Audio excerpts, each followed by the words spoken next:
back to Once Upon a Page. Today we're going to talk about character quirks.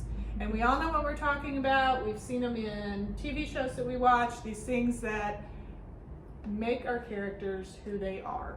And they aren't just in movies, they aren't just in television, they are in our books as well. And so we're going to talk about that today. Do you have something that you catch yourself doing if you're nervous or you're, if you're pondering something? Do you tap or? I have one that my husband says that I do. Okay. When I'm really concentrating on something, and I don't know if I can do it like when I'm not really concentrating on something, but he says that I'm like I just stick out my tongue a little bit on one side, and that's he comes in, he's like, thinking hard, huh? So my 4-year-old, I was watching him the other day. She's calling me her child. No. My 4-year-old has inherited from both sides of our family that when he concentrates hard, and just has it right there. You do it that way, you're going to bite it one of these times. You're going to get scared. I have to bite my tongue a lot, so maybe he inherited that too, I don't know. But yeah, so things like that, things like having your tongue in the corner of your mouth, tapping, scratching, biting your fingernails. When we give our characters these traits, it makes them more real because people really do things like this in real life.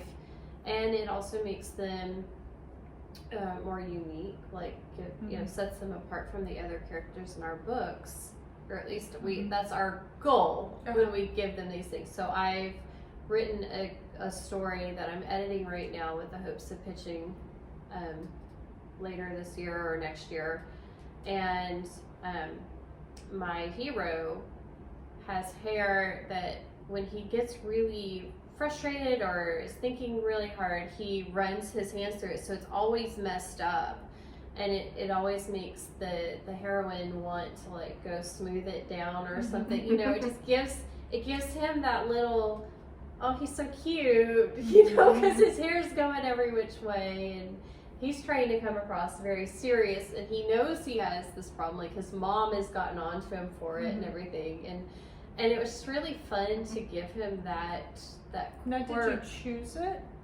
Was it you I don't know, intentionally set out to get him a quirk, or it just sort of happened? I think it just sort of happened, and then once it happened, I was like, oh, this is so much fun. I can play with this, and it's all through the book. If his hair is not messed up, it's because things are going right. But most of the book, I think it's messed up because they have a lot of stuff to work out. So it's funny.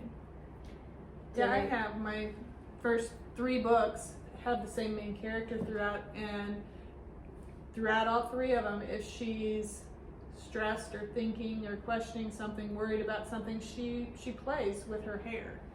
And I honestly, I had a cousin that did that when we were growing up. She was constantly twirling. I twirl her, mine all the time. My husband says that I twirl mine even in my sleep. Huh? When I'm asleep, I twirl my hair. Wow. But he said that he'll wake up or look over, and sometimes I miss my head. so my finger is doing this. And he said that he'll wake up and my arm is just like this. You need to put that in a book. I know, right? I know, right? And he's like, and I'm like, I don't do that. And he's like, yes, you do. And I'm like, but I always run my hand, my fingers through it, or I twirl it. And he said that sometimes my arm is just up here, but I'm not doing anything. It's really interesting. It's so hilarious. It'd be funny to video that, because I've never, didn't know I did that. Crazy. So have you ever read a book where you feel like, okay, already, we get the point.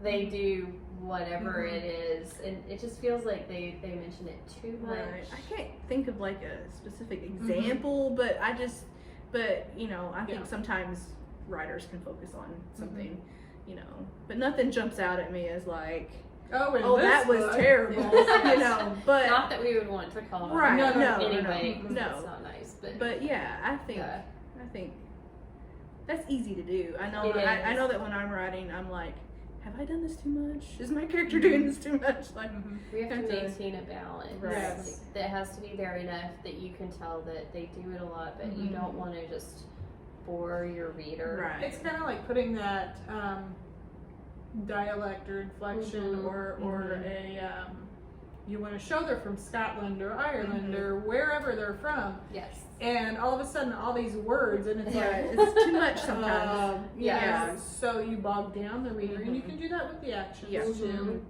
Yeah. And it is a balance. And I mean, we all know that in real life it probably happens more than that. I worked with a guy back early college that you always knew when you lost him, because he would always with the head tilt, always with this very thoughtful, like he's really into what you're saying, and really, you know, I mean, just, and you're like, okay, I might as well stop talking now because Yeah, he's not listening. he's lost. You know? And he would do, you would see that a lot. I love the guy. I do. That is not a bad thing. That's one of those, it makes me smile to think of it even now kind of things. Maybe that needs to go in a book. But it was all the time, you know, Yeah. you would see this. And I couldn't put that in a book as often as, you know, so we know it's there, but so does the reader, Yes. Yeah. you know. I tend to sometimes do that with my son when he starts talking about games and stuff like that. You go, I go, Mm-hmm. and then like he just talks and talks and talks, and then if you're watching this, Daniel, I love you.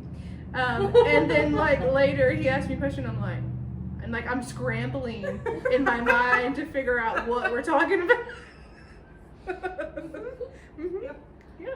But I think haven't we all done that to somebody probably? Probably. Mhm. Yes. Yep. Yes. She got People probably may be doing that now.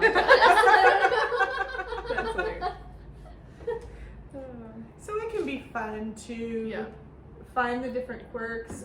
Is there a quirk that a character has that you actually find annoying rather than endearing? That's a good question. You might put that down in the comments section. Or is there one that you do find endearing? And please don't Yeah, don't call bash. out, Don't bash. you know, Don't bash no anybody. bashing, just saying the quirk and say, Yeah. you know, in my own life I find it annoying, so when I see it in a book, this is what I find Yes. annoying. Yeah. Keep it generic, people. Yeah. But share your comments with us, and we'd love to hear about it, and we will see you next time. Yep. Bye. Bye.